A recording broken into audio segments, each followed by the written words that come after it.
පටන් 13 වසරේක 13 වසරේකදී මේ මූලිකව බලන්න තියෙන්නේ ගොඩක් MCQ සාමාන්‍යයෙන් 15 පස්සේ 15 16 17 වයින් පස්සේ ටික ඒ කියන්නේ අන්තිම සෙට් එක කොස්ටින් ටිකක් ඇතුළුව ඊළඟට ආයේ 40 ඉඳන් එහා පැත්තට ඔක්කොම ටික එන්නේ අන්තිම ටික. ඒ කියන්නේ ගොඩාක් ප්‍රශ්න එන්නේ මේ තනිකරම මේ ටියුට් එකේ ෂෝට් නෝට් එකෙන් 13 වසරට අදාළ.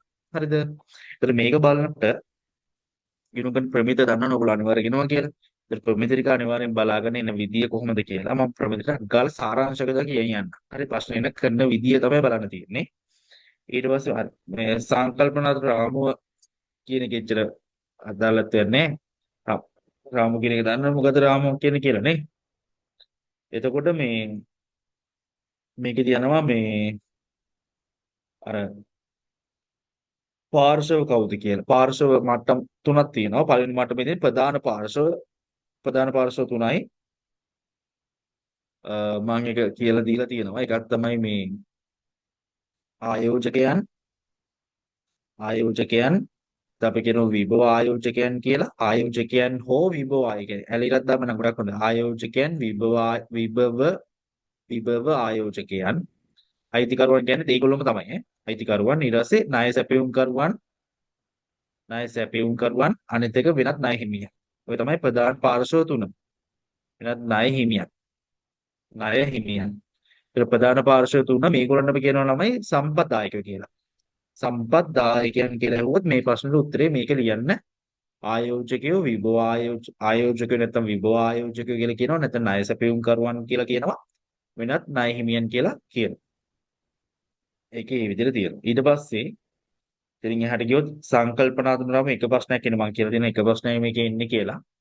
එතකොට මේ මූල තොරතුරු වල ගුණාත්මක ලක්ෂණ ටික අනිවාර්යයෙන් ඒක වැදගත්. මූලික ලක්ෂණ දෙකක් තියෙනවා අදාළ බවයි විශ්වාසන නියෝජනයයි. අදාළ බව සහ විශ්වාසන නියෝජනයේ මූලික ලක්ෂණ දෙක. මේ මෙතන දාලා දෙන මූලික ලක්ෂණ දෙක කියලා. මූලික ලක්ෂණ දෙක ඔය දෙක. ඊට පස්සේ ඔය ඕයන් අහන්න පුළුවන් ළමයි මේ 2017 වගේ ප්‍රශ්නයක් අහලා තිබ්බා. ගුණාත්මක ලක්ෂණ ටික ඔයගොල්ලෝ ලියන්න ඕනේ. හැබැයි ඒ ගුණාත්මක ලක්ෂණයට අදාළව මොකද දෙයක් අහනවා. ඒ කියන්නේ මෙහිම අහනවා. දීපල පිරියද ප්‍රත්‍යාගන්නේ කිරීමට අදාළ ගුණාත්මක ලක්ෂණය කුමක්ද? එතකොට ඔයාලා ලියනවා අදාළ බව. මේ මම මෙතන දාලා තියෙන්නේ මේ වගේ. ඊට පස්සේ භාවිතයිතිය සහිත වතන කල්බදු වත්කම් කියලා කියන්නේ නෑනේ. භාවිතයිතිය ඇති වත්කම් හඳුනා ගැනීම සඳහා අදාළ ගුණාත්මක ලක්ෂණය කුමක්ද? විශ්වාසයෙන් නියෝජනය. හරිද? ඔය ගොඩාක් අවුරුදු පරණ අවුරුද්දල ගොඩාක් අහලා තියෙන ඒවා ආයෙ රිපීට් වෙන්න පුළුවන් ඒවා මෑතකදී 2017න් පස්සේ මෑතකදී අහලා තිබ්බේ නෑ ෆස්ට් පේපර් එකේ. ඒකෙන් පොඩ්ඩක් ඕවා බලා ගන්න. ඔය විදිහට තියෙනවා.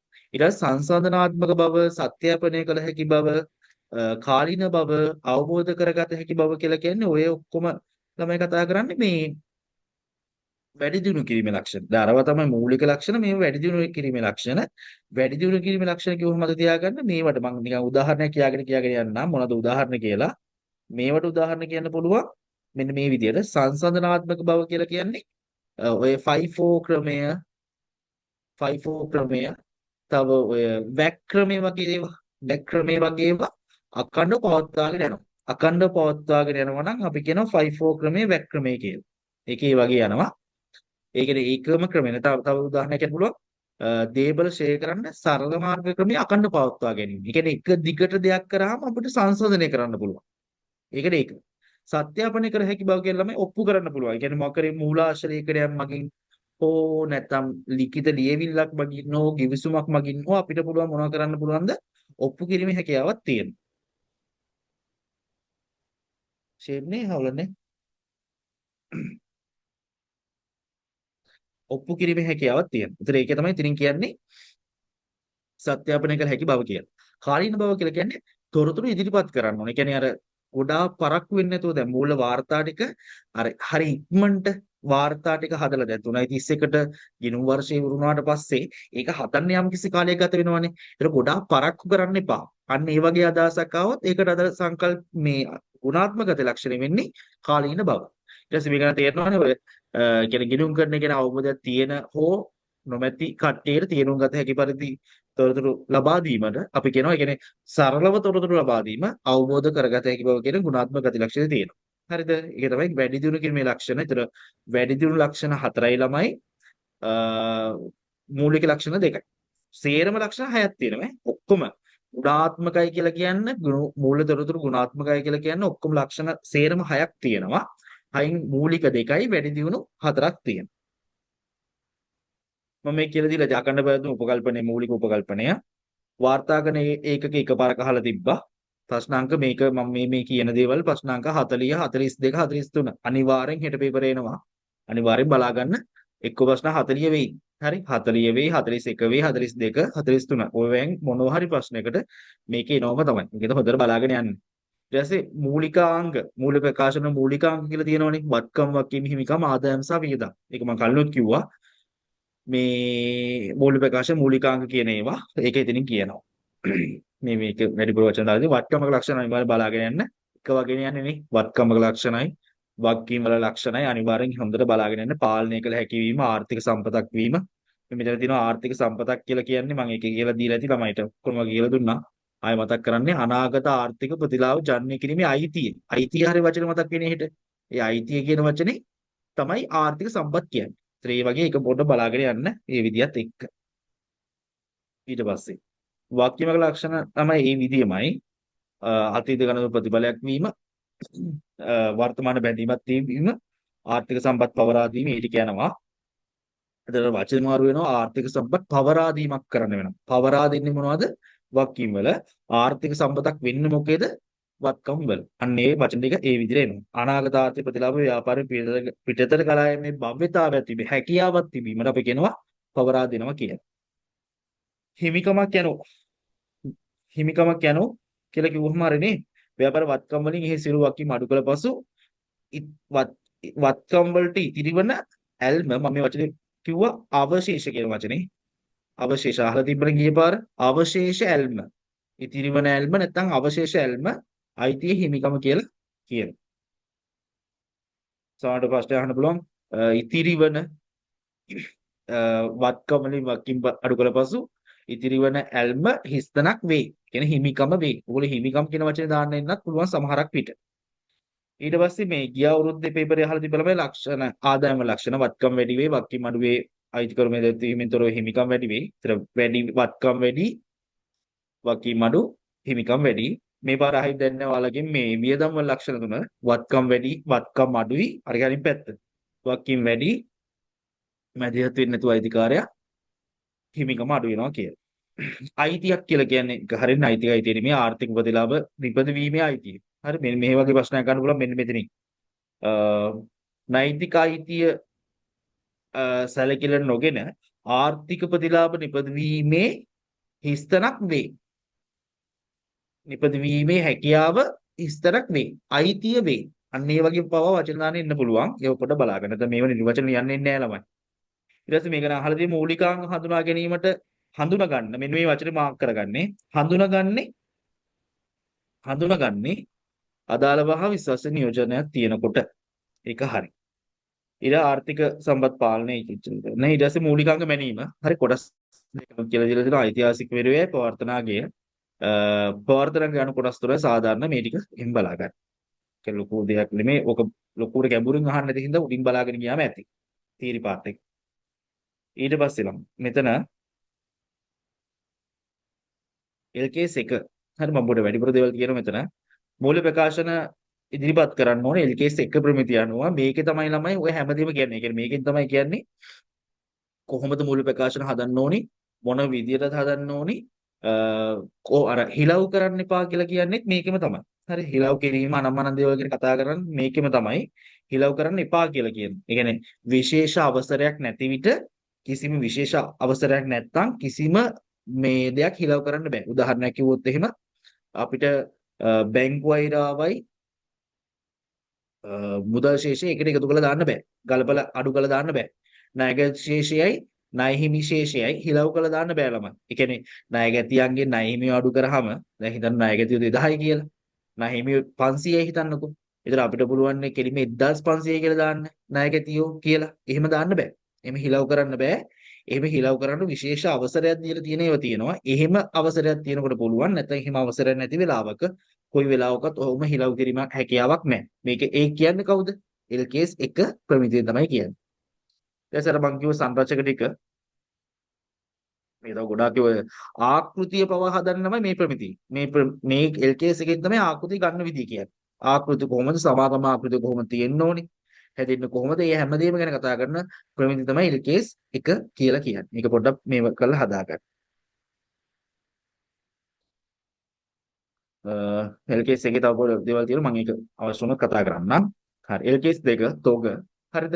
තොග කියලා කියන්නේ වර්ග තුනයි. නිමිතොගය, නොනිමිතොගය, අමුද්‍රව්‍ය තොගය. තොග කිව්වම ওই තුනමයි තියෙන්නේ. තොග කියන්නේ නිමිතොගය විතරක් නෙමෙයි. ගොඩක් ව්‍යාපාර තියෙන නිමිතොගය විතරයි.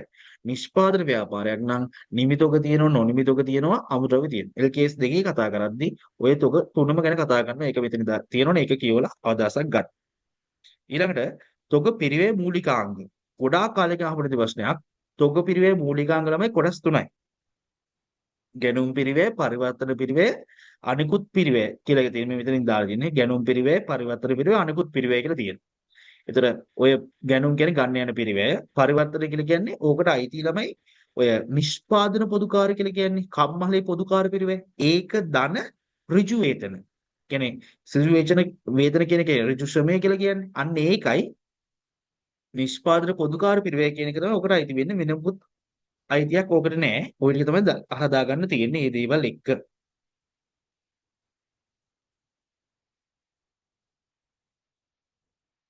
හෙලෝ. ඔව් කියනවා.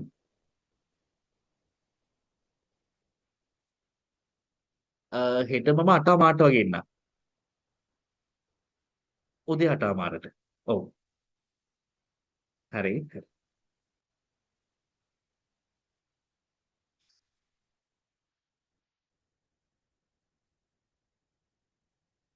ඊළඟට තොග පිරිවැය ලෙස හඳුනා නොගන්නා අයතම බලාගෙන යන්න. එකපාරක් අහලා තිබ්බා ආයේ ඒක කවදාවත් අහලා තිබ්බේ නැහැ.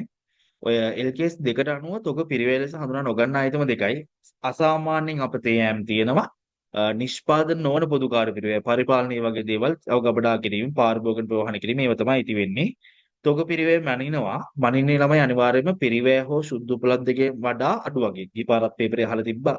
සත් එකක් මේනේ ඔය AB කියලා දාලා නිවැරදි ප්‍රකාශය තෝරන්න නිවැරදි ප්‍රකාශ තෝරන්න පිරිවැය හෝ සුද්ධ උපලබ්ධ දෙකෙන් සාමාන්‍ය වඩා අඩු වගේට තමයි මිනුම් කරන්න ඕනේ ඒ කේස් දෙකේ කියන විදිහට සුද්ධ උපලබ්ධ කියලා කියන එකත් අහලා තිබ්බා අනාගතේ විකුණන්න කියන අනාගත ඔක්කොම සුද්ධ උපලබ්ධ කියනවා තොගේ දිහා බලාගෙන අනාගතය ගැන හිතනවා අනාගතේ විකුණන්න පුළුවන් වෙලෙන් අනාගතේ වියදම් ටික අඩු කරාම එන්නේ සුද්ධ උපලබ්ධ අගය කියන එක සුද්ධ උපලබ්ධ තීරණය කරන ක්‍රම දෙකයි අයිතම් ක්‍රමේ කාණ්ඩ ක්‍රමේ. කියන අයිතම් ක්‍රමය කියලා කියන්නේ ඒ දන්නව නේද? අයිතම් කියලා කියන්නේ මෙන්න මෙහෙම කතාවක්. පොඩි ගාණක් හදලා පෙන්නන්නම්. අයිතම් ක්‍රමය කියලා කියන්නේ දැන් මේ පිරිවැය තිබ්බා. කියමුකෝ පිරිවැය තියෙනවා සුද්ධ උපලබ්ධක තියෙන. මෙතන 200යි මෙතන 100යි. මේ A කියන භාණ්ඩය මේ B කියන භාණ්ඩය මෙතන තියෙනවා 150යි මෙතන තියෙනවා 200යි කියලා. ආයතන ක්‍රමයට යනකොට ළමයි කරන්නේ තොග පිරිවැය කියලා කියන්නේ කොහොමද 350යිනේ. එකයි වෙනසක් නැහැ. මෙතන තියෙනවා 300ක් කියන. එතකොට ඔයාලා කරන්න තියෙන්නේ ආයතන ක්‍රමයට යනකොට වඩා අඩුවගේ මාක් කරගන්නවා. ඒ කියන්නේ අයිති මේ දිගේ ගිහිල්ලා මෙන්න මෙතනින්. මේක 200 කියන අඩුවගේ A කියන එකේ අඩුවගේ වෙන්නේ 100යි. ඒක මාක් කරගන්නවා. මේකෙන් වඩා අඩුවගේ වෙන්නේ 150. ඒතර මේ තොගවල පිරිවැය විදිහට වඩා අඩුවක් ගැන ටික ගත්තාම තොග අගේ වෙන්නේ 250යි. 100යි 150 අතර එකතුව 250යි පිරිවැය 350යි. ඒතර 350 පිරිවැය විදිහට හිතනවා 250 මූලදත්ත ප්‍රකාශය දානවා. ඒතර ඔය දෙක අතර වෙනස තියෙනවා 100ක් කියන. ඒ 100 දානවා මේ තොගගේ කපහැරීමක් විදිහට වෙනත් වියදම් වල. කාණ්ඩ ක්‍රමය කියන්නේ ළමයි එකතු දෙකෙන් වඩා අඩු වගේ ගන්නවා. ඒ කියන්නේ දැන් මෙතන බැලුවොත් එහෙම එකතුව බැලුවොත් එහෙනම් මෙතන තියෙන්නේ එකතුවෙන් වඩා අඩු කියලා 300 නේ අඩු වගේ. මේක කිරීම මූල තත්ත්වයට යනවා. මේ තමයි කාණ්ඩ ක්‍රමය. හරිද? ඒ කාණ්ඩ ක්‍රමය මූල තත්ත්වයට දාන්නේ 300යි. ඒතර පිරිවැය අතර වෙනස 50යි. 50 දානවා තොක අපහරීම විදිහට. දෙකම එකපාර අහන්නේ ගොඩක් වෙලාවට ළමයි ජනප්‍රිය මේ අයිතම් ක්‍රමය. අයිතම් ක්‍රමයට හුරු වෙන්න. අයිතම් ක්‍රමය අහනකොට ඔය වගේ තමයි අහන්න තියෙන්නේ. වඩා අඩු වගේ ගන්නවා කියන එක තමයි ප්‍රධාන තර්කය යන්නේ. හරි. අයිතමේ දිගේ ගිහිල්ලා අඩාඩු වගේ අරගෙන ඒක එකතුව ගත්තොත් අයිතම් ක්‍රමය එකතුවෙන් වඩා අඩු වගේ ගත්තොත් කාණ්ඩ ක්‍රමය. ඔච්චරයි සරලව කතාව තියෙන්නේ. හොඳයි. තොග පිරිවෙන් සූත්‍ර දෙකයි. හරි 5-4 ක්‍රමය සහ වැක් ක්‍රමය. ඔක තමයි ප්‍රථම ඇතුළු ප්‍රථම පිර ක්‍රමයයි. බරිත සාමාන්‍ය ක්‍රමයයි තමයි මූලිකම තොග පිරිවෙන් සූත්‍ර දෙක. ඒතර ඕක තමයි වර්ණීය ක්‍රම දෙක කියන ඔය දෙකෙන් තමයි තොගවල පිරිවැය. කියන්නේ අවසාන තොගේ පිරිවැය. මේ තොග සූත්‍ර දෙක පාවිච්චි කරලා තමයි අවසාන තොග පිරිවැය හොයන්නේ. අවසාන තොගේ පිරිවැය වෙන මේ දෙක පාවිච්චි කරලා ගොඩක් වෙලාවට කරන්නේ ළමයි මේව පාවිච්චි කරන්නේ නැහැ. අපිට පුළුවන් භෞතිකව ගිහිලා ගණන් කරන්න. ඒ කියන්නේ භෞතිකව ගණනය කිරීමේ හැකියාවක් තියෙනවා නම් අපි කියලා භෞතිකව ගණන් කරනවා. අවසන් තොගේ කීයද කියලා.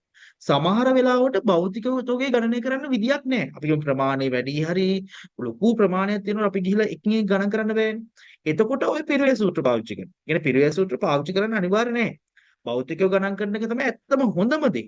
භෞතිකව ගණන් කරන්න බැරි වෙලාවට විතරක් තොග පිරිවෙය සූත්‍ර පාවිච්චි කරනවා. ඒක තමයි තනින් කියන්නේ.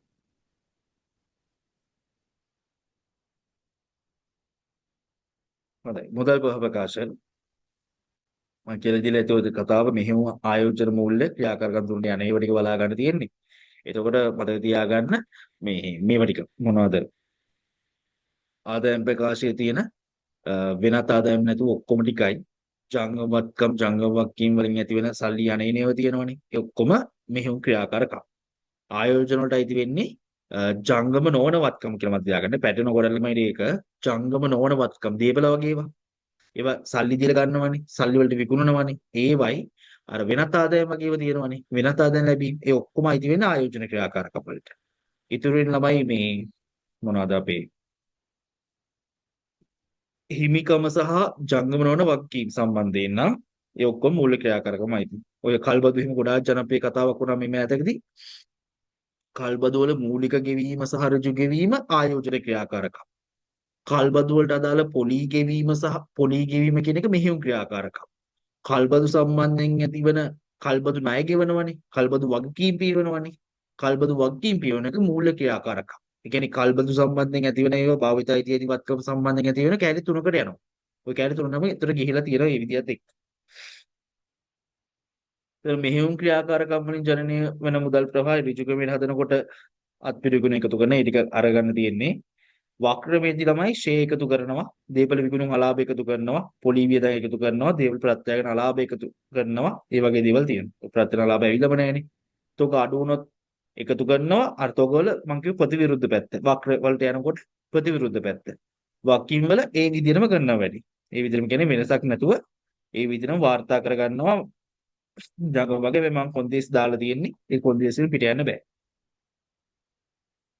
ප්‍රතිපත්ති මම කියලා දෙලද අපේ තියෙන ප්‍රතිපත්ති දෙකයි ළමයි පාඩම් කරගෙන යන්නේ 5-4 වැක් ක්‍රමය කියලා කියන ප්‍රතිපත්තියක් අනුගමනය කිරීම තව තියෙනවා දේප්‍ර ප්‍රත්‍යාගණය කිරීම සහ ප්‍රත්‍යාගණගෙන මෙනුම් කිරීම සහ පිරිවේ ආකෘති. ඕක තමයි ප්‍රතිපත්ති දෙක. ප්‍රතිපත්ති විනාශ කරන්න බෑ. දන්නු ප්‍රමිතියකින් තමයි ප්‍රතිපත්ති විනාශ කරන්න ඕනේ. ඕක මම කියලා දුන්නා. ඒ විදිහට හදාගන්න. ඒක මෙතනින් බලා ගන්න. ඔක්කොම අවශ්‍ය නෝට් එක හැමදේම එතන දාලා තියෙනවා. ඊට පස්සේ ප්‍රමිතියක් ගිණුම්ගත කරනවා නම් ළමයි ප්‍රතිපත්තියක් වෙනස් වීම ගිණුම්ගත කරනවා නම් ප්‍රතිපත්තිය වෙනස් වීම ගිණුම්ගත කරන්න ඕනේ අතීතයේ. ඒ කියන්නේ එක්කෝ අතීතයේ ඉඳන් බලපෑත්වෙන පරිදි. එහෙම නැත්නම් ඒකම වෙන්න ඕනේ නැහැ. ප්‍රමිතිය තියෙන විදිහට කරන්න පුළුවන්. ප්‍රමිතිය ස්ටෑන්ඩඩ් එකකින් කියනවා නම් මේ ඕගොල්ලෝ මෙහෙම කරන්න කියලා ඒ විදිහට ගිණුම්ගත කරන්න පුළුවන්. ඒක මම කියලා දීලා ඇති. ඇසිබීදු වෙනස් වීමදී මම කිව්ව වැදගත් දෙක මේ පොඩ මාක් කරලා දෙන්න කියලා ලොකුවට දීපල ෂෙයා ක්‍රමය වෙනස් කිරීම අනිවාර්යෙන් ළමයි. මේක ඇසිබීදු වෙනස් වීමක්. ඔක කෙටි ප්‍රශ්නයක් පවා දීලා තිබ්බා. ඒ කියන්නේ මේ ප්‍රමිතියෙන් තියරි පාර්ට් එකත් අහලා තිබ්බා. මේ LKS 16ට අදාළව ඔය ෂෙයා ක්‍රමය වෙනස් කරපු එකක්. ඒ කියන්නේ හීනවන ෂෙයා ක්‍රමෙන් කර ඉඳලා සර්වමාන ක්‍රමයට මාරු වෙනවා. හරිද? ඒතර පරණ ෂෙයායින් කරලා ඒ විදිහට වැඩි කරන්න ඕනේ ඒ දේවල් එක්ක. හරිද? ඒක මම සූත්‍රකුත් ඔන සූත්‍ර මෙතනින්ම ලියලා දෙන්න. මෙන්න මේ වගේ සූත්‍ර මතක ඇති. ජීව කාලය වෙනස් වුණාම ළමයි කරන්නේ පිරිවැයෙන් අඩු කරනවා එදිනට සමුච්චිත ෂෙයා. එදිනට සමුච්චිත ෂෙයා අඩු කළා එකතු කරනවා නවීකරණය. නවීකරණය එකතු කරලා නව සුමුණගේ අඩු කරනවා. සුමුණගේ අඩු කරලා ඉතිරි ජීව කාලෙ බෙදනවා. ඉතිරි ජීව කාලය. ඒ ඉතිරි ජීව කාලයෙන් බෙදුවාම එන්නේ වර්ෂයට අදාළ ෂේ ටික. ඒ කියන්නේ අර වෙනසින් පස්සේ ඒ කියන්නේ මොකක් හරි ඒගොල්ලෝ මේ ඇස්ටිමේට්ුවක් වෙනස් කළා හරි ජීව කාලය වෙනස් වෙලා හරි ඒගොල්ලෝ මේ විදිහට ඉතිරින් එහාට ෂේ කළ යුත්තේ මෙන්න මේ විදිහට. පිරිවැය ඍණ එදිනට සමුච්චිත ශේ ධන නවීකරණ පිරිවැය ඍණ නවසුම් මුන්නගේ. මේක තමයි උපරිම සූත්‍රය. මේ හැමදේම ඉන්නේ නෑ. හැබැයි උපරිමයේදී දැනගෙන යන්න බෙදන්න ඉදිරිඵලදායි ජීවිතය. හරි. ඒතර ප්‍රඥාබාර කියන ළමයි මේ වගකීම් සහතික. වගකීම් සහතික. ඒ වගකීම් සහතික ප්‍රතිපාදනනේ. ප්‍රතිපාදන කියන්නේ ඕන දෙයක් ඉතින් ඇසිමෙන්තු තමයි. ඕනෑම ප්‍රතිපාදනයක් ඇසිමෙන්තුවක් ළමයි. ඕනෑම ප්‍රතිපාදනයක් ඇසිමෙන්තුවක්. හොඳට මතක තියාගන්න. ඊට පස්සේ වෙනසින් බලපාන අලුත් තොරතුරු ඒව ටික මම කතා කරලා තියෙනවා. ඒක හරි. කල්පන සිද්ධි නොකළම සිද්ධි වල මතක තියාගන්න අර අත්‍යවශ්‍ය දේවල් අවනිශ්චිත දේවල් ගිනි ගැනීම තිබ්බොත් හෙට පේපරේ අනිවාර්යෙන් අයින් කරලා දාන්න ගලපන්නේ නැහැ. ඒකේ බලන්න ගලපන සිද්ධි දාන්න නොගලපන සිද්ධි කියලා මම කියලා දීලා ඇති. ඒ විදිහට බලා ගන්න. ලාභාංශ කොටස් නිකුත් කිරීමේ කිසිම දෙයක් ගලපන්නේ නැහැ. ඊට අමතරව ඔය තොග පිරිවැයට වඩා අඩු මිලට නෙමෙයි වැඩි මිලට විකුත් ගලපන්නේ අඩු මිලට විකුත් ගලපනවා. ආයෝජන වල මිල වෙනස් වුණා ඒ කිසි දෙයක් ගලපන්නේ නැහැ. ලිපියක් ලැබුණා නිවේදනයක් කරා ඒ කිසි දෙයක් ගලපන්නේ නැහැ කියලා හොඳට මතක තියාගන්න. අහන දේත් එක්ක. දේබල පිරියත උපකරණ LKS 16 මෙන්න මේ නිර්වචනය අහලා නැහැ ළමයි ගොඩක් කාලෙකින්. ඒකින්ද පොඩ්ඩක් බලා ගන්න. නිෂ්පාදනය කිරීමට හෝ සේවා සෙවීම භාවිතා කරනකොට වසරකට වඩා වැඩි කාලයක් භාවිතා කිරීමට අපේක්ෂා කරන ස්පර්ශ වත්කම්. ඒක ස්පර්ශ කරන්න පුළුවන් වත්කම් වලට තමයි දීපල කියලා කියන්නේ. ඒතර දේවල් මුලින් හඳුනා ගන්න ඕන අනිවාර්යෙන් පිරිවැයට පසු මිනුම් කරද්දී පිරිවැයට හෝ ප්‍රත්‍යනගරි මිනුම් කරන්න පුළුවන්. මෙන්න මේ ටික බලන්න මේ මූලික පරීක්ෂණ මතක ඇති. 22කින් පස්සේ ඔක එන්නේ නැහැ. මූලික පරීක්ෂණ කියන්නේ ගන්න බෑ පිරිවැයක් විදියට. ඉස්සර ගත දැන් ගන්න නැහැ. ඊට ෂේ වීම කියන්නේ මොනවද? සමුතිෂේ කළ හැකියගේ ධාරණගේ පොඩ්ඩක් බලාගෙන යන්න. ඉන්න විදිය කොහොමද කියලා ප්‍රතිපාදන. ප්‍රතිපාදන කියන්නේ කාලය හා වටිනාකම අවිනිශ්චිත වූ වගකීම් වලට. ඒ කියන්නේ ළමයි වර්තමාන බැඳීමක් තියෙනවා. මේදී බැඳීම निराකරණය කරන්න ගෙවීමක් කරන්න සිද්ධ වෙනවා. ඒ කියන්නේ බැඳීම තියෙනවම තමයි. වගකීම් සාධි ප්‍රතිපාදන මේ වගේ දේවල්. බැඳීම් වර්ග දෙකයි. කියන්නේ බැඳීම් තියෙන වර්ග දෙකයි. නෛතික බැඳීම්, සම්මුතික බැඳීම්. නෛතික නීතික කොහොමද දන්නවනේ? අපි ගමුතුන් පාඩම් කරන්න දෙයක් නැහැ. අතීතයේ ওই වචනයක් හම්බ වෙයි ළමයි ඔය LKS 37 ප්‍රමිතිය දීලා තිබ්බොත් අතීතයේ සිට බලපෑවත්වන පරිදි නැත්නම් ප්‍රසිද්ධ කරන්න කියලා આવොත් ඒක අනිවාර්ය සම්මුතික බැඳීම. ආයෙත් ඉතින් බලන්නත් එපා. නීතියක් අදාළ නැහැ. නීතිමය නොවන බැඳීම් සම්මුතික බැඳීම්දී. ඒතර බැඳීම් කියන ඒවා නීතිමය වශයෙන් නැති වෙන්නත් පුළුවන්, සම්මුතික ඇති වෙන්න පුළුවන්. සම්මුතික ඇති වෙනවා කියලා කියන්නේ අතීතයේ ඉඳන් පවත්වාගෙන ආපු දෙයක් හෝ ප්‍රසිද්ධ කරන ලද ප්‍රතිපත්ති. ප්‍රසිද්ධ කරනවන සමහර දේවල් මෙහෙම කරන අර ප්‍රසිද්ධිය තක ඒ වෙනොත් බැඳීම් ඇති වෙන්න පුළුවන් ඒ කියන විදිහට. අසම්භව වකිම කියලා කියන්නේ වචන ගන්නම ඇති විය හැකි බැඳීමක්. දැන් ප්‍රතිපාදන වල වර්තමාන බැඳීමක්නේ. අසම්භාව්‍ය වකීම් වල විය හැකි බැඳීමක් කියලා කියනවා. තාම වෙලා නැහැ වෙන්න තියෙන බැඳීම. ඒක ඒ විදිහට හදාගන්න මේ ඒ ටික තියෙනවා. ආ මේක තමයි ගනුදෙනු කරුවන් සමග ගිවිසුම් වලින් ඇතිවන අයබාරය. ප්‍රශ්නයක් ඒ මගේ තේ ගන්න කිරීමක් මේ පාර. ඔය ගන්න කිරීමක් එනකොට ළමයි මේ ඕකේ අර බැඳීම් තියෙනවනේ. බැඳීම මේ කාර්ය සාධන බැඳීම් තියෙනවා. කාර්ය සාධන බැඳීම් ඉටු වුණාට පස්සේ තමයි අයබාරය හඳුනගන්නේ. ඒ කියන්නේ දැන් හිතන්නකෝ මම අර උදාහරණයක් මම කියනවා ගොඩක් වෙලාවට අපේ ආයතනයෙන් CCTV කැමරා හයි කරනවා. CCTV කැමරා හයි කරනකොට අපි කරන්නේ කැමරා විකුණනවා, කැමරා ප්‍රවාහනය කරලා දෙනවා, කැමරා හයි කරලා දෙනවා, කැමරා නඩත්තු කරනවා. කියන්නේ කාලයක් ඇද්දී ඒවා දෝෂ වුණොත් අපි ඒවා හදලා දෙනවා. ඒතර බැඳීම් ළමයි ඒතර හතරක් තියෙනවා. ඒතර බැඳීම් හතර අපි ඉටු කරාට පස්සේ අපි කියනවා ඒ බැඳීම ඉෂ්ට කරාට පස්සේ තමයි අපි ආයබාරය හඳුනා ගන්න ඕනේ. කියන්නේ මම ගිහිල්ලා කැමරා ටික දුන්නාම කැමරා ටික විකුණනවා. කැමරා ටික ප්‍රවාහනය කරලා දෙනවා. කැමරා ටික හයි කරලා දෙනවා. ඔය තුනම වෙන්නම එකටනේ. කියන්නේ බැඳීම් හතරක් තිබ්බට බැඳීම් හතර වෙන්නේ තුන් පාරකටම එකපාර වෙන්න ඕනේ. විකුණලා ගිහිලා දීලා හයි කරලා දෙනවා. ඒතර බැඳීම් තුනම එකපාර වෙනකොට ඒ බැඳීම් තුනම හඳුනා ගන්න ඕනේ එකක් විදියට. ඒතර දැන් මම කිව්ව කතා හතරක් වුණාට ඔයාලා හඳුනා ගන්න ඕනේ බැඳීම් 1යි 2යි කියලා. එක බැඳීමක් තමයි ඒකේ අන්තර්ගත වෙනවා. විකිණීම ප්‍රවාහනය කර දීම සවිකිරීම. ඒ ඔක්කොම අදාළ ගාන එකපාර තමයි අයල්බාරය විදිහට හඳුනගන්නේ. ඊට පස්සේ අර ප්‍රවාහනය කරන්නේ මේ නඩත්තු කළ දෙන්නේ පස්සේනේ. කාලයක් ගියාට පස්සේනේ. ඒක වෙනම අයල්බාරයක් හඳුනගන්න. ඒතර අපිට සල්ලි හම්බ වෙලා තාම අපි කැමරා ටික දුන්නේ නැත්නම් ඒ හම්බෙච්ච සල්ලි වලට අපි නමක් කියනවා නොයිපියු අයල්බාරය කියලා. නොයිපියු අයල්බාරය කියලා කියනවා. තාම අපිට සල්ලි ලැබිලා නැහැ. නොයිපියු අයල්බාරය. ඉපය ගත්තේ නැති අයල්බාරය කියලා කියනවා. ඔය කතා කරන්නේ මේ මිල ගැන මේ තුන්වෙනි එක නම්. තුන්වෙනි එකේ මිල ගැන නිර්වචනයක් මේ තියෙන්නේ. ගොඩක් වෙලාට අහලා තියෙනවා. ගොඩක් පේපර්ස් වල කියන්නේ ලියන්නට වඩා අර ඒගොල්ලෝ මිල කියන්නේ මොකක්ද කියලා වචනේ පොඩක් වැඩිපුර අහලා ගතියක් තියෙනවා. ඒක පොඩ්ඩක් බලාගෙන යන්න. මේ ගණන් ගොඩක් වෙලාවට ඒ ගාණක් හඳුනාගද්දි මතක තියාගන්න ඒක වෙන්න ඕන. ඒ කියන්නේ මේ වැඩේ වෙන්න ඕන. ඕනනම් ඕගොල්ලන්ට කරලා යන්න පුළුවන් 2020 තියෙනවා කෙටි ප්‍රශ්නයක්. 30 ගණන් වලින් පස්සේ 40 ගණන් වගේ තියෙන්නේ. පොඩක් කරලා බලන්න. ඒ ක්‍රමයට තමයි යන්න තියෙන්නේ. කියන්නේ අයභාරය හඳුනා ගන්න ඕනේ. කාර්යසාධන බැදීම් තෘප්තිමත් කරාට පස්සේ. ඒ කියන්නේ ඒක ඉටු කරාට පස්සේ තමයි අපි අයභාරය හඳුනා ගන්න ඕනේ.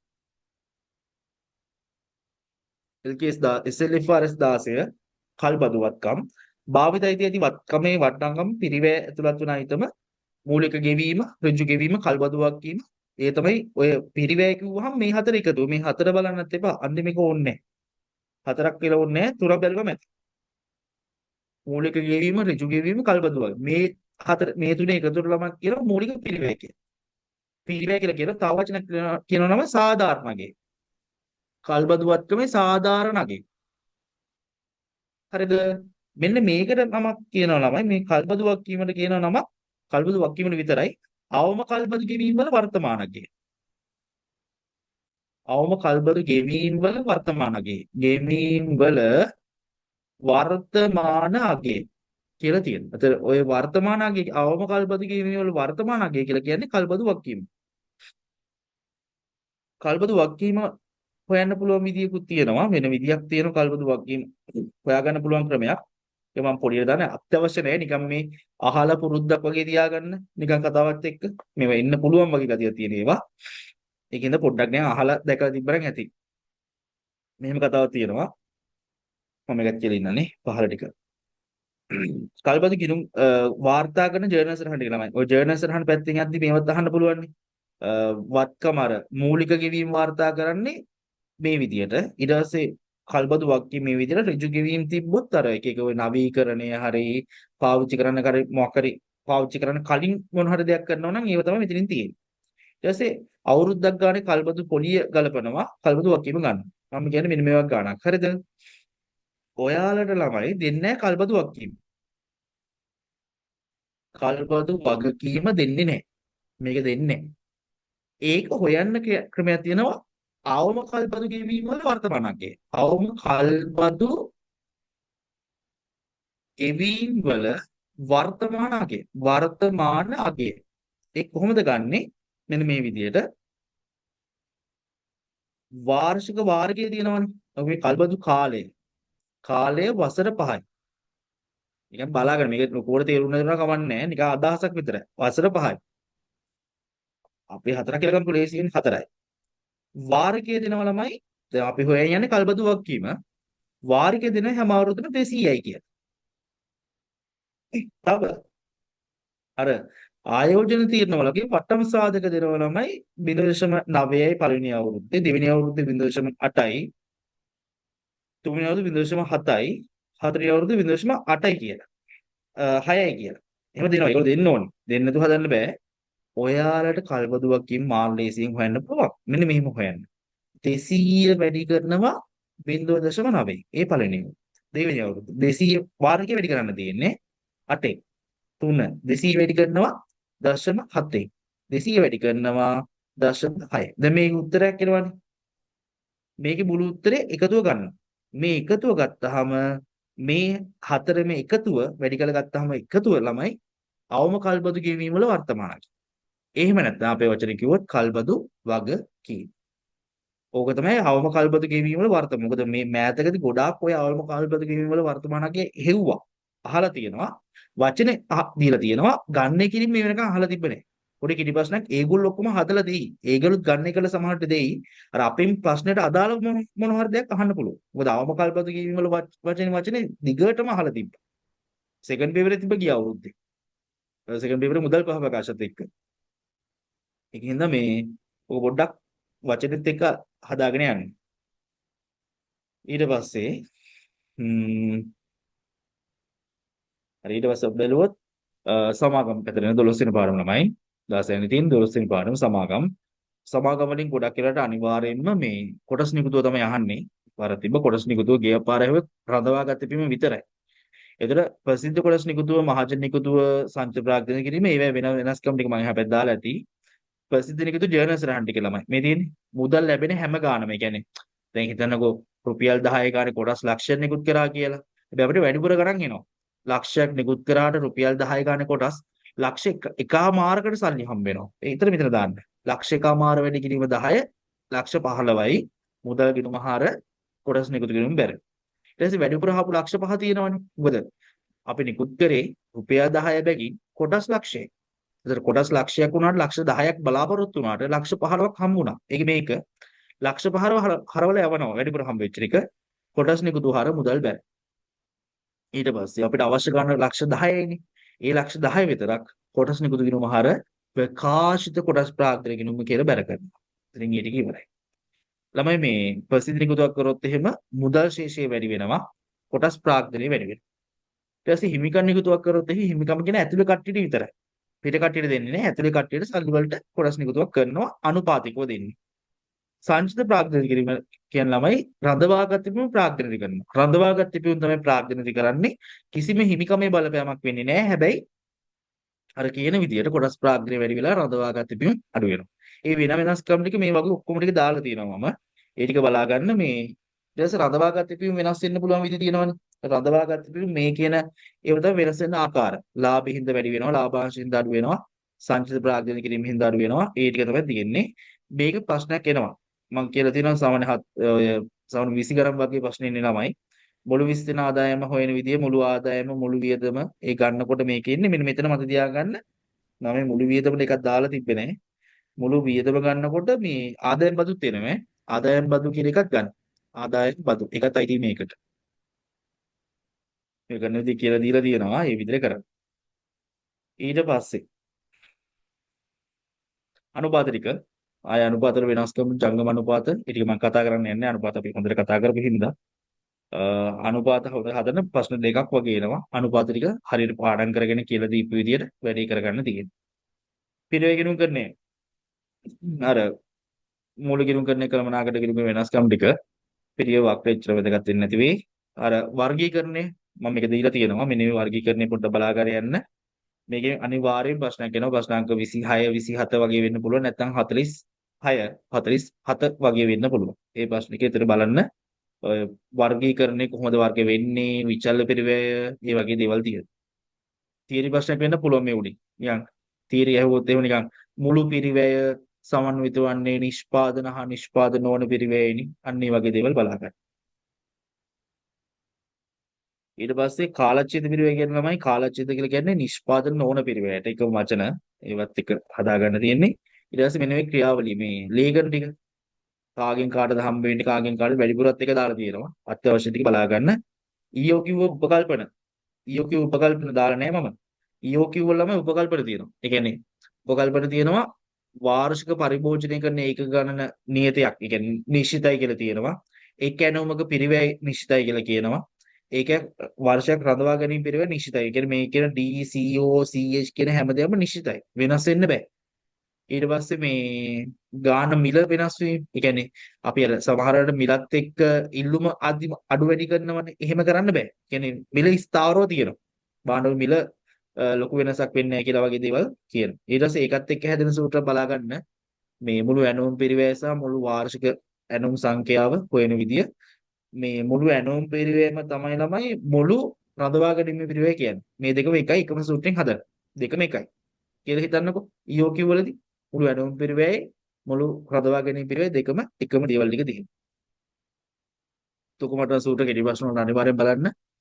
මේ සූත්‍ර ටික බලාගෙන යන්න මේ විදියත් එක්ක.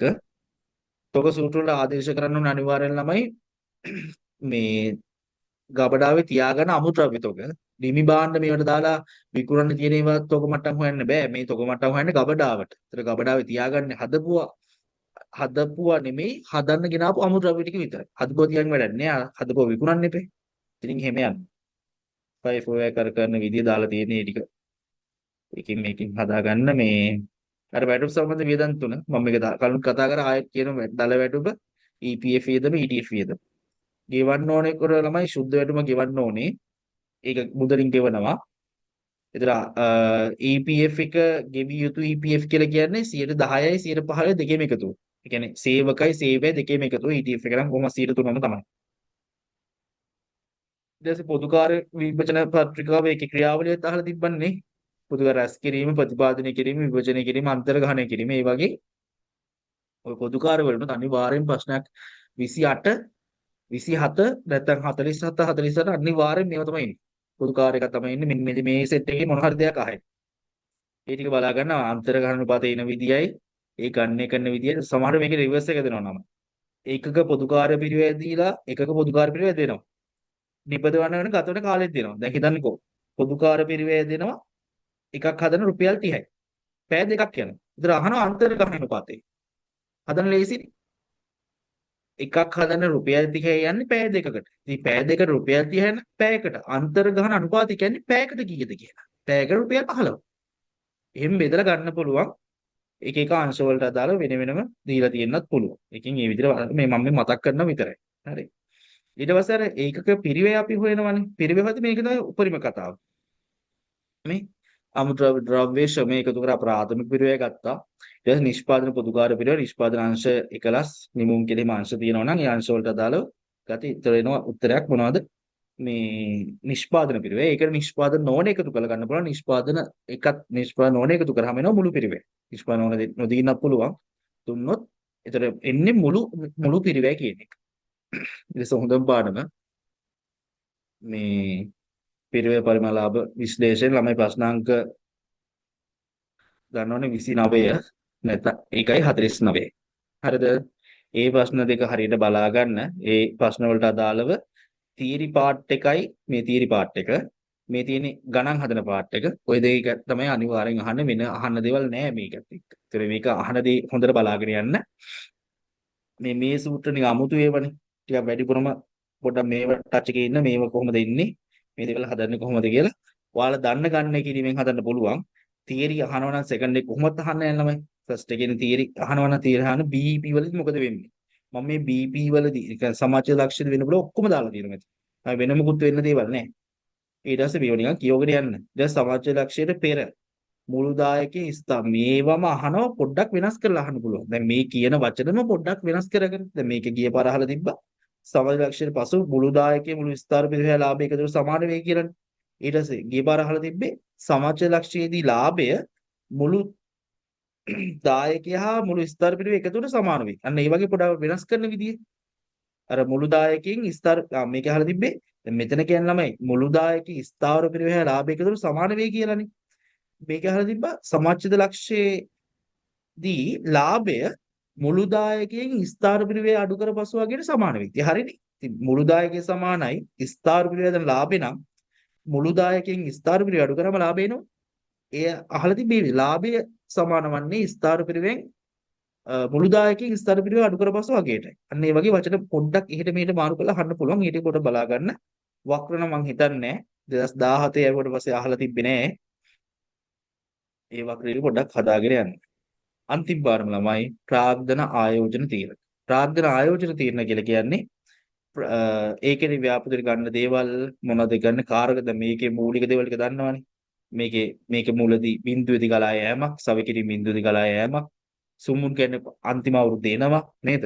කාර්ය ප්‍රාග්ධන කියන්නේ ළමයි මුලදී යනවා අන්තිමේදී එනවා සල්ලි ටික.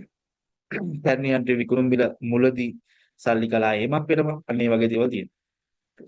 ශක්්‍යතා දිනේවල් ළමයි ගන්නෑ. වාර්තා පිළිල කරන්න යන වියදම් ගන්නෙ නෑ. ෂේ වගේ දේවල් මුදල් ප්‍රවාහය නෙමෙයිනේ. ඒ වගේ දේවල් මේ වගේ ආයෝජන තීරණ ගැනීමදී අපි අදාළ කරගන්නේ නෑ. ඊළඟට සුද්ධ මුදල් ප්‍රවාහය ගන්නවා. සුද්ධ මුදල් ප්‍රවාහය කරන ළමයි ලාභයේ ධන වාර්ෂික ලාභ ෂෙයා. ලාභයේ ධන වාර්ෂික ෂෙයා. ඒ කියන්නේ සුද්ධ මුදල් ප්‍රවාහය හොයන්නේ දැන් හිතන්නකෝ උදාහරණයක් ලාභය දීලා තියෙනවා.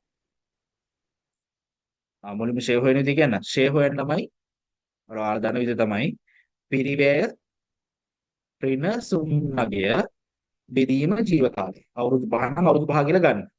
පිරිවැය ගන්න පුළුවන් නම් තව විදියට පිරිවැය ගන්න පුළුවන් ගැනුම් මිල.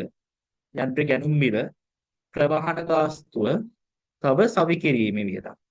ඒ තුන හරිය තව වැඩ බිම සකස් කිරීම ඒ වගේ වෙන්න පුළුවන්. ඒව එකතු තමයි පිරිවැය ගන්න. ඊට පස්සේ පිරිවෙන් සුමුන් ටික අඩු කළා ජීව කාලය බෙදවම ෂේනවා. ගානේ දෙන ඕගොල්ලන්ට ලාභය 300යි.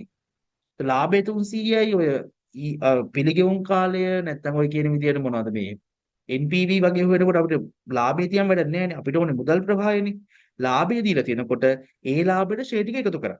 ඒ ලාභෙට ෂෙයා ටික එකතු කරාම එනවා සුද්ධ මුදල් ප්‍රවාහය. දැන් ලාභය දෙනවා. ලාභය හොයන්න පුළුවන් ළමයි සුද්ධ මුදල් ප්‍රවාහයෙන් ෂෙයා ටික අඩු කරන්න. ෂෙයා ටික අඩු කරාම ඒක ගන්න පුළුවන්.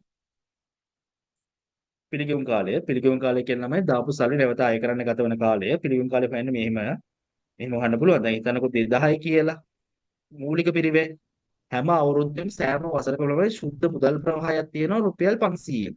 ලේසිනේ 200යි 2000යි පළවෙනි අවුරුද්ද දෙනවා 500ක්. තව ඕනේ 1500යි. දෙවෙනි අවුරුද්ද දෙනවා තව 500ක්. ඒතර 10යි. තුන්වෙනි අවුරුද්ද දෙනවා තව ඒ වගේ අඩු කර කර ඒතර පළවෙනි අවුරුද්ද දෙවෙනි අවුරුද්ද තුන්වෙනි අවුරුද්ද හතරවෙනි අවුරුද්ද 2000 කියන එක අවුරුදු 4කින් කවර් වෙනවා. ඒ අවුරුදු 4කින් කවර් වෙනකොට අපි කියනවා වචනේ පිළිගෙවුම් කාලය කියලා. සමහර මෙහෙම එනවා. මේක තව බලන්නම. මෙතන කියන්නේ දැන් හිතන්නකො රුපියල් 800යි කියලා. පළවෙනි අවුරුද්දේ සල්ලි එනවා කියලා හිතන්නකො රුපියල් 500ක්. කියමු 600ක් කියලා. තව ඕනේ ළමයි 200යි. දෙවෙනි අවුරුද්දේ මට සල්ලි එනවා රුපියල් 600ක්. ආයෙ තව 600ක් එනවා. වැඩිනේ ඉච්චර ඕනේ නෑනේ. ඒතර අවුරුද්දක් ගත වුණා. මට තව ඕනේ ළමයි 200ක් විතරයි කවර් කරගන්න. හැබැයි දෙවෙනි අවුරුද්දේ එනකොට 600ක් එනවා. අවුරුද්දට මාස 12යිනේ 12 වැඩි කරනවා. අවශ්‍ය මුදල 200යි ලැබෙන මුදල 600යි වැඩි කරා 12ක් මේක බෙදෙනවනේ. දෙකයි දෙක කැපුණා 6ට 1යි 2යි 4යි. ඒතර මම කියනවා මේ කතාව විදියට පිළිගෙවුම් කාලය. මේක වෙන කතාවක්. පිළිගෙවුම් කාලය වසර 1යි මාස 4කි පිළිගෙවුම් කාලය. ඒතර අවුරුද්දයි මාස 4ක පිළිගෙවුම් කාලයක් තියෙනවා. පිළිගෙවුම් කාලය කියන්නේ ඔන්න ඕකට. ඊළඟට ගෙනුම් කරන ප්‍රතිලාභ අනුපාතය. ඕක ටිකක් අහන්න පුළුවන් නම් ලාභේ පාවිච්චි කරන්නේ ඒක. දැන් මේකේ උදාහරණ ගානක් හතරට දගලා පෙන්නන්න. මේ ARR හොයන්නේ මේ විදියට. දැන් හිතන්නකෝ ලාභය දෙනවා කියලා. ලාභය 200යි. ලාභය 200යි හැම අවුරුද්දකම 200යි. මූලික ආයෝජනය දෙනවා 1800ක් කියලා. සුම්මුන් දෙනවා සුම්මුන් වගේ දෙනවා 200ක්. මෙතන 600 කියලා 1600 මෙතන දෙනවා 400ක් කියලා. ඔන්න මේක ආදේශ කරන විදිහට සුද්ධ ලාභය කියලා ගද්දී දැන් අවුරුදු 5යි නම් තියෙන හැම අවුරුද්දකම 5 ගන්න එනවා නම් 200 ගන්න එනවා නම් 200 වැඩි කිරීම 5 10යි. ඒක ආයේ 5න් බෙදනවා. නැත්නම් වෙනස් ලාභ එනවා නම් ඒ වෙනස් ලාභ එනකොට ඒ අවුරුදු 5 එකේ එකතු කරලා ඒක 5න් බෙදනවා. 3ක් නම් 3න් බෙදනවා. ඊට පස්සේ ඒක තමයි මෙතනින් දාන්නේ මේ උඩින්. දැන් මේක විතර අවුරුදු 5ට මම කිව්ව 200 ගන්න ලාභයක් කියනවා. උඩින් දානවා 200. 200 5න් වැඩි කරලා 5න් බෙදුවොත් එන්නේ ළමයි 200මනේ. සාමාන්‍ය ආයෝජනය ගන්නේ 1600ට 400 එකතු කරලා දෙනවා දෙකේ. ඒක සාමාන්‍ය ආයතන. ඒ කියන්නේ 2000යි 2002 බෙදෙනවා 10යි. ඒක 200 බෙදීම 10 ගුණ කිරීම 100. ඕක තමයි අපි කියන්නේ මේ ARR කියලා. මේ ගන්න සූත්‍ර දෙක තමයි මේ අටින් මම දාලා තියෙන්නේ මෙතන ARR එක. ඊට පස්සේ ඔය කෙටි ප්‍රශ්න වල ගොඩාක් මම දැකලා තියෙන්නේ සෙකන්ඩ් පේපර් ෆස්ට් පේපර් එකේ ළමයි ප්‍රශ්නාංක මේකෙන්නේ ප්‍රශ්නාංක දන්නවනේ 30යි මේකෙන්නේ මේ ආයෝජන තීරණ. මෙන්න මේ ප්‍රාග්ධන ආයෝජන තීරණ එන්නේ ප්‍රශ්නාංක 30යි ප්‍රශ්නාංක 50ටයි එන්නේ MCQ. ඒ ප්‍රශ්නාංක 30ටයි 50ටයි එනකොට එතනදි බලන්න මෙන්න මෙතන මේ ඔය NPV වැඩි අඩු වෙනවා කියන මුදල් ප්‍රවාහයක් ගලාගෙන ආවොත් NPV වැඩි වෙනවා. ගලාගෙන යන ඒ වැඩි වුණොත් NPV අඩු වෙනවා. ඒ වගේ මෙන්න මේ ටික පොඩ්ඩක් බලාගෙන යන්න. ඒ ඔක්කොම ටික දාලා තිනවා එතනින්. ඊට පස්සේ NPV පිළිගෙවුම් කාලයේ ගිණුම් කරන ප්‍රතිලාභ අනුපාතය. මේ දෙක අතර සැලකිලි ගත්තාම මොනවද වෙනස්කම් ටික? ඒවත් ගොඩාක් අහලා තියෙනවා. ඒකත් පොඩ්ඩක් බලාගෙන යන්න මොනවද තියෙන්නේ කියලා. එතනින් පස්සේ අපේ කතාව ඉවරයි. මේ 13 වසරට අදාළ මොනවද තියෙන්නේ කියලා.